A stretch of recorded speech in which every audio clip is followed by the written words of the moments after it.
Hello friends. இந்த வீடியோவில் நம்ம யூனிட் 8லேருந்து ஒரு 3 கொஸ்டின் பார்க்கலாம். வள்ளுவர் கூற்றுப்படி ஒருத்தாருக்கு இன்பம் எத்தனை நாள் நீடிக்கும் அப்படின்னா ஒரு நாள் தான். தமிழ் பாவலர் தம் வேந்தன் திருத்தக்கத் தேவர் என போற்றியவர் யார் அப்படின்னா வீரமாமுனிவர். தமிழ் குமரி என்னும் கவிதை நூலை எழுதியவர் யார் அப்படின்னா சதுசு போகியார். இந்த இன்னையிலேருந்து நம்ம ஒன் மினிட் மிஸ்ட்ரி அப்படிங்கிற சீரீஸை யூனிட் 8ல் உள்ள முக்கியமான கொஸ்டின்ஸ் பார்க்க போகிறோம். அது மட்டும் இல்லாமல் எல்லா சப்ஜெக்டில் உள்ள ப்ரீவியஸ் இயர் கொஸ்டின்ஸ் வந்து பார்க்கலாம் ஃப்ரெண்ட்ஸ். ஃப்ரெண்ட்ஸ், என்னோட வீடியோ முதல்ல பார்க்குறீங்க அப்படின்னா என்னோட யூடியூப் சேனலை வந்து சப்ஸ்கிரைப் பண்ணுங்கள், லைக் பண்ணுங்கள், கமெண்ட் பண்ணுங்கள். வீடியோ உங்களுக்கு பிடிச்சிருக்கு அப்படின்னா மிஸ்டர் சினிமா பிரேம் சேனலை சப்ஸ்கிரைப் பண்ணுங்கள். தேங்க்யூ.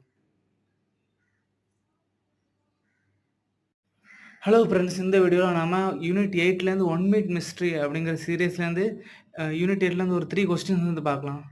வள்ளுவர் கூற்றுப்படி ஒருத்தாருக்கு இன்பம் எத்தனை நாள் நீடிக்கும் அப்படின்னா ஒரு நாள் தான். தமிழ் பாவலர் தம் வேந்தன் திருத்தக்கத் தேவர் என போற்றியவர் யார் அப்படின்னா வீரமாமுனிவர் தான் இதுக்கான உண்டான ஆன்சர். தமிழ் குமரி என்னும் கவிதை நூல்